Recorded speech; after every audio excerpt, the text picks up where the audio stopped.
Welcome to this product demonstration termination video of a Category 5E shielded jack.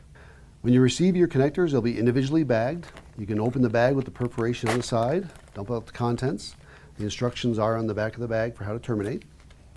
The parts inside it is going to have a strain relief, you're going to have a piece of copper tape, and you're going to have the connector body mounted onto the connector shields. You want to separate those. First step is going to be to actually slide this connector shield up over the cable. Go ahead and slide this up over. Next step is going to be to prepare the cable. I'm going to do about a 2-inch strip. I'm going to use a cigar cutter style stripper. I'm going to use the minimum spin.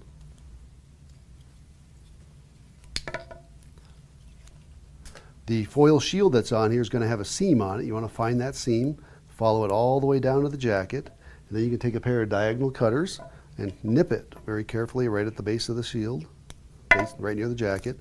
Peel it off, slide your drain wire and fold it back. Remove this polyester binder. You want to do the same thing you did with the shield, is go ahead and grip it and kind of pull it and find the seam. Once you find the seam, follow it all the way down to the jacket, nip it, peel it off. Now you can take the copper tape and anchor the drain wire. So I'm going to take the copper tape, we'll separate it. You want to put the copper tape on as close to the edge of the jacket as possible without going over. If you go over this, you could actually cut your conductors with the copper tape. So you don't want to do that. So you want to get as close as possible without going over. Fold it on. Remove your excess drain wire. Take your flush cutters and cut them off flush there. Now I'm going to go ahead and take my connector body. The color code in here, you can see two colors always remain constant. The brown pair and the blue pair always stay in the same location in the same setup. Basically the orange and the green pairs change based on whether it's 568A or 568B. Easy way of doing this is you want to line this up and set your conductors according to the same format. So here's my brown and my blue. I'm going to separate these away. So I've got brown and blue, and then I've got basically green and orange. So I want to separate these kind of in the location they got to go. So that's kind of how they're going to sit in there.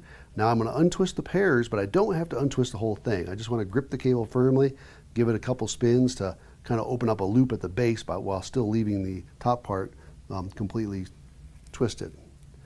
So I'm going to do the blue and the brown first because those are the anchor pairs. Kind of get them in the right locations.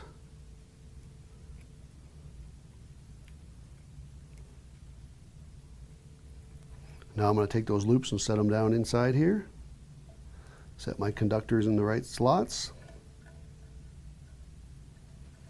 Going to give it a little tug to put it in. And a helpful hint here is you can use a 110 insertion tool, such as this, and just gently pop those in place to anchor them down.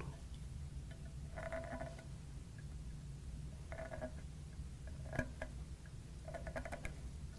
once those are down in place, now I'm going to do the other pairs. I need my green over here, brown, orange over here. I'm going to go ahead and untwist these also, same thing. I'm going to twist them just at the base, so I'm still leaving the top parts twisted.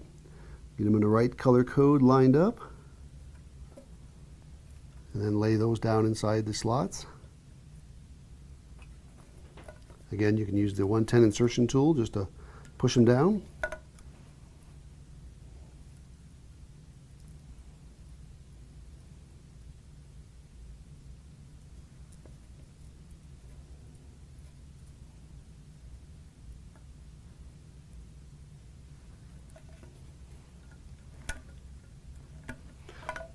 Okay, all my pairs are in place.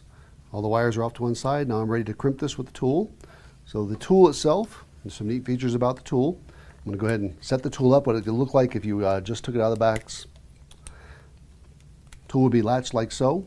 If you move this latch and don't secure it, it can actually stop you from closing the tool, which can be frustrating. So you want to go ahead and pop it in the latch it belongs. That keeps it in place. The tool, if you look at the front here, there's actually cavities on the sides here where the keystone latches click into place. And that's an alignment tool that shows you that the connector is actually seated correctly. So I'm going to go ahead and lay this in here. Make sure it's all lined up, everything's good. Make sure my blades are lined up. I'll go ahead and crimp. Pull it out. Everything's crimped. So now I can go ahead and straighten my wire out, take my strain relief, set it in place and kind of align it and seat it fully. It'll click as it latches. And the last step is to put the connector body up in place. So slide that in there and click. And then the back side here, you can actually crimp it with your fingers, or you can use a pair of pliers to go ahead and close it. And there's your connector completely terminated.